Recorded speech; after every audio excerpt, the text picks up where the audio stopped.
जगत में प्रत्येक व्यक्ति को किसी ना किसी प्रकार की निर्बलता अवश्य होती है। जैसे कोई बहुत तेजी से दौड़ नहीं पाता तो कोई अधिक भार नहीं उठा पाता, कोई असाध्य रोग से पीड़ित रहता है तो कोई पढ़े हुए पाठों को स्मरण में नहीं रख पाता। ऐसे अनेकों उदाहरण और भी हैं।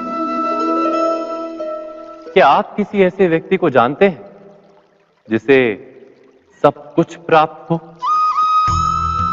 और हम जीवन की उस एक निर्बलता को जीवन का केंद्र मानकर जीते हैं? इस कारणवश हृदय में दुख और असंतोष रहता है सदा। निर्बलता मनुष्य को जन्म से अथवा संजोग से प्राप्त होती है, किंतु उस निर्बलता को मनुष्य का मन अपनी मर्यादा बना लेता है। किंतु कुछ व्यक्ति ऐसे भी होते हैं जो अपने पुरुषार्थ और श्रम से उस निर्बलता को पराजित कर देते हैं। क्या भेद है उनमें और अन्य लोगों में? क्या आपने कभी विचार किया है? सरल सा उत्तर है इसका।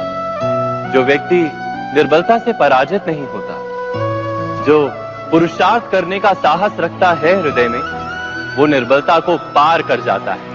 अर्थात निर्बलता अवश्य ईश्वर देता है, किंतु मर्यादा मनुष्य का मन ही निर्मित करता है।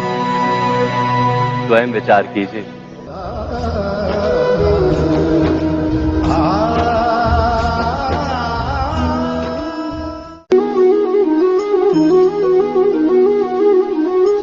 भविष्य का दूसरा नाम है संघर्ष।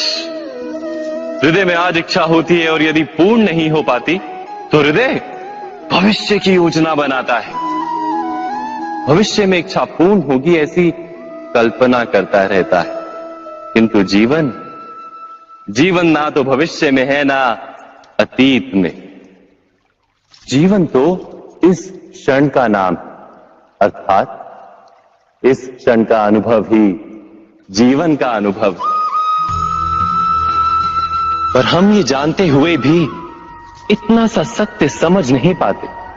या तो हम बीते हुए समय के स्मरणों को घेर कर बैठे रहते हैं, या फिर आने वाले समय के लिए हम योजनाएं बनाते रहते हैं और जीवन जीवन बीत जाता है। एक सत्य यदि हम हृदय में उतार लें कि ना हम भविष्य देख सकते हैं, ना ही भविष्य निर्मित कर सकते हैं, हम तो केवल धैर्य और साहस के साथ भविष्य को आलिंगन दे सकते हैं, स्वागत कर सकते हैं भविष्य का। तो क्या जीवन का हर पल जीवन से नहीं भर जाएगा?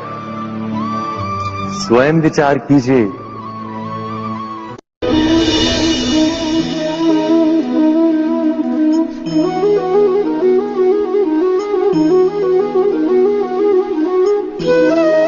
ज्ञान प्राप्ति सदा ही समर्पण से होती है, यह हम सब जानते हैं। किंतु समर्पण का वास्तविक महत्व क्या है? क्या हमने कभी विचार किया? मनुष्य का मन सदा ही ज्ञान प्राप्ति में विभिन्न बाधाओं को उत्पन्न करता है। कभी किसी अन्य विद्यार्थी से ईर्ष्या हो जाती है, कभी पढ़ाए हुए पाठों पर संदेह जन्मता है और कभी गुरु द्वारा दिया गया दंड मन को अहंकार से भर देता है। नहीं, क्या ऐसा नहीं होता? न जाने कैसे कैसे विचार मन को भटकाते हैं और मन की इसी अयोग्य स्थिति के कारण हम ज्ञान प्राप्त नहीं कर पाते। मन की योग्य स्थिति केवल समर्पण से निर्मित होती है। समर्पण मनुष्य के अहंकार का नाश करता है, ईर्ष्या, महत्वाकांक्षा आदि भावनाओं को दूर कर हृदय को शांत करता है और मन को एकाग्र करता है। वास्तव में ईश्वर की सृष्टि में ना ज्ञान की मर्यादा है ना ज्ञानियों की। गुरु दत्तात्रेय ने तो गाय और श्वान से भी ज्ञान प्राप्त कर लिया था।